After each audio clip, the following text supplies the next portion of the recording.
नमस्ते प्यारे बच्चों, आशा है कि आप सभी स्वस्थ होंगे। आज की इस वीडियो में आप सभी प्यारे बच्चों का एक बार फिर से स्वागत है और आज की इस वीडियो में हम हल करने वाले हैं हमारी हिंदी की कार्यपत्रिका क्रम संख्या 50A। आप यहाँ पर देख सकते हैं जो कि आपको मिली है 19 अगस्त 2021 को। आप सभी अच्छे से जानते हैं कार्यपत्रिका के प्रश्नों को हल करने से पहले ऊपर दी गई सभी जानकारी आपको अपनी हिंदी की कॉपी में लिखनी है। सबसे ऊपर आप लिखेंगे हिंदी कार्यपत्रिका, इसी के साथ आप लिखेंगे 50A जो कि हमारा क्रम संख्या है। साथ में दिनांक भी आपको लिखना है। कक्षा आपकी 5वीं है, जो भी आपका सेक्शन है यहाँ पर आप लिखेंगे। आपने यहाँ पर देखा ये हमारी पुनरावृत्ति कार्यपत्रिका है। पुनरावृत्ति का अर्थ होता है अभ्यास कार्य। हमने पिछले कुछ कार्यपत्रिकाओं में जिस तरह के प्रश्नों को हल किया है उन्हीं प्रश्नों को इस पूरी कार्यपत्रिका में हम दोबारा से दोहराने वाले हैं। विद्यार्थी का नाम यहाँ पर आपको अपना नाम लिखना है। शिक्षक या शिक्षिका का नाम यहाँ पर आपको अपने हिंदी के अध्यापक या हिंदी की अध्यापिका का नाम लिखना है। तो ये जो हमारी कार्यपत्रिका है, कैसी कार्यपत्रिका है? पुनरावृत्ति कार्यपत्रिका। आइए बिना देरी किए हुए हल करते हैं आज की कार्यपत्रिका के प्रश्नों को। बच्चों, हमने अपनी कार्यपत्रिकाओं को करते हुए बहुत सारी नई बातें सीखी हैं। पिछली कुछ कार्यपत्रिकाओं में अनेक प्रकार के प्रश्नों को हमने हल किया है, जैसे कि शुद्ध वर्तनी वाले शब्दों को हमने हल किया है, हमने तुकांत शब्दों के बारे में जाना है और अनेक प्रश्नों के हमने उत्तर भी खोजे हैं।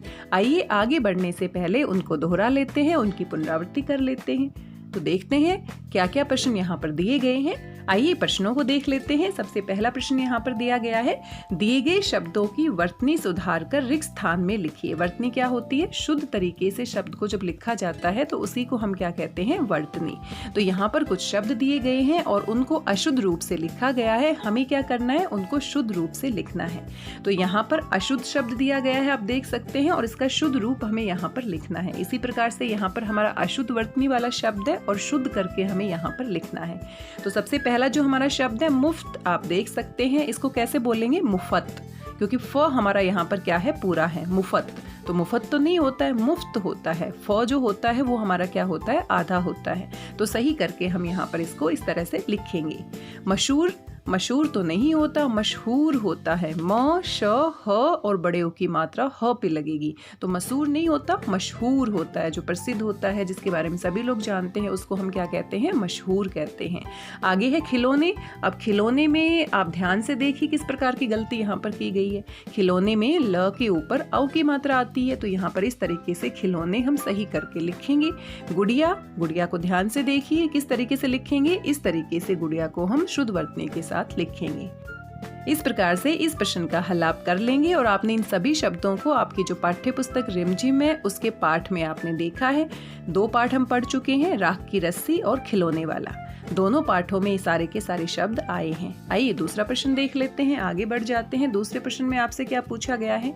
नीचे दिए गए प्रश्नों के उत्तर के लिए सही विकल्प चुनकर कॉपी में लिखिए। यहाँ पर कुछ प्रश्न आपको दिए गए हैं और सही विकल्प आपको चुनना है, यानी कि 4 विकल्प आपके पास है। चारों में से सिर्फ एक सही उत्तर है, बाकी के 3 गलत है। तो बड़े ही आसान से प्रश्न है, आइए जल्दी से देख लेते हैं। लोनपो गार ने अपने बेटे को शहर क्या लेने भेजा था? तो आप अच्छे से जानते हैं क्या लेने भेजा था। लोनपो गार ने अपने बेटे को शहर से क्या लाने के लिए भेजा था? जौ के 100 बोरे। तो दूसरा विकल्प हमारा क्या है? सही है। भेड़े, ये तो बिल्कुल गलत है। रुई बिल्कुल भी नहीं, रस्सी बिल्कुल भी नहीं। तो कौन सा विकल्प सही है? जौ के 100 बोरे। अगला प्रश्न है, दिए गए शब्दों में से विशेषण शब्द को चुनकर अपनी कॉपी में लिखिए। आप सभी जानते हैं विशेषण क्या होते हैं? संज्ञा और सर्वनाम शब्दों की विशेषता बताने वाले शब्दों को हम क्या कहते हैं? विशेषण कहते हैं। तो बोलना, ये तो क्रिया है, बोलने में कुछ काम हो रहा है, बोलने का काम हो रहा है, और जहाँ पर काम वाले शब्द होते हैं वो क्या होते हैं? क्रिया होते हैं। राजा, राजा तो किसी का नाम है, तो नाम वाले शब्द क्या होते हैं? संज्ञा होते हैं। और सुंदर, सुंदर किसी की विशेषता बताने के लिए हम प्रयोग करते हैं, तो ये हमारा क्या है? विशेषण शब्द है। और रंग, ये भी नाम है, तो ये हमारा क्या होगा? संज्ञा होगा। तो सबसे सही विकल्प क्या है यहाँ पर? हमारा सुंदर। सुंदर जो है वो हमारा विशेषण है, तो तीसरा विकल्प हमारा क्या है? सही है। आइए ग भाग में देख लेते हैं क्या पूछा गया है।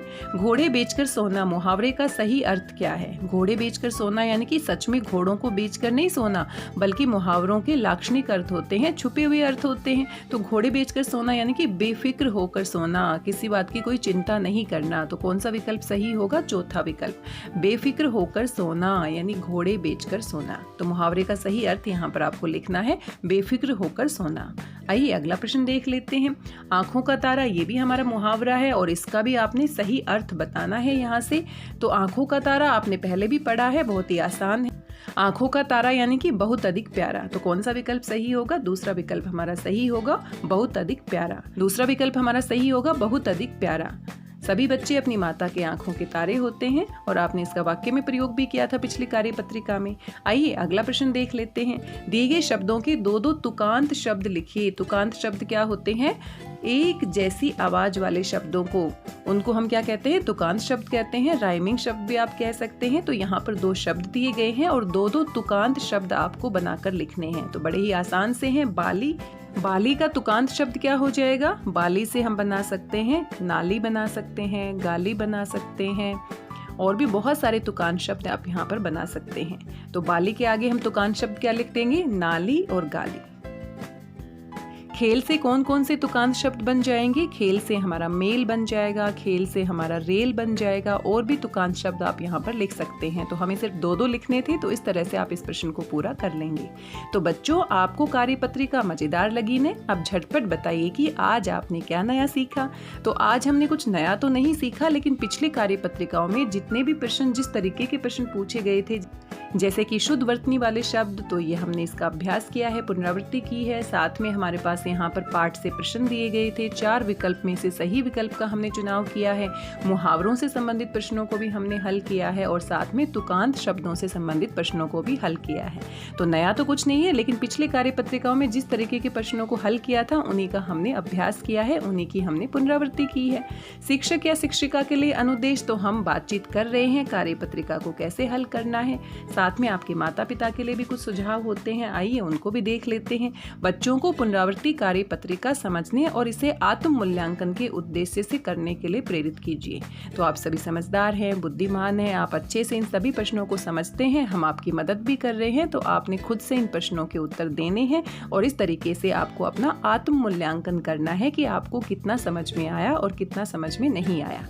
तो ये हमारे अभिभावकों के लिए सुझाव दिए गए थे और साथ में हम अच्छे से जानते हैं कोविड-19 के दौरान हमें अपने हाथों को साबुन और पानी से बार बार धोना है, खुद भी सुरक्षित रहना है और सभी को सुरक्षित रखना है। तो इन सभी बातों का आप ध्यान रखेंगे। कोविड-19 के दौरान किस तरह का व्यवहार करना है, आप सभी अच्छे बच्चे हैं, समझदार बच्चे हैं, आप अच्छे से जानते हैं। आज की इस कार्यपत्रिका में कुल 3 प्रश्न दिए गए थे जो कि पुनरावृत्ति के ऊपर आधारित थे। इस तरह के प्रश्नों को हम पिछली कार्यपत्रिकाओं में भी हल कर चुके हैं। आशा है सभी प्रश्नों को आप अच्छे से समझ गए होंगे, क्योंकि बड़े ही आसान से प्रश्न हैं। इनको आपने सुंदर और साफ लिखाई में अपनी हिंदी की कॉपी में पूरा करना है और पूरा करने के बाद अपना काम मेरे साथ साझा करना है। आज की इस वीडियो में बस इतना ही। मिलते हैं किसी नए वीडियो में कुछ और नई कार्यपत्रिकाओं के साथ। तब तक स्वस्थ रहिए, व्यस्त रहिए, मस्त रहिए, खुश होकर पढ़ते रहिए। मेरी भाषा हिंदी भाषा परिवार के साथ जुड़ने के लिए आप सभी प्यारे बच्चों का धन्यवाद, बहुत बहुत धन्यवाद।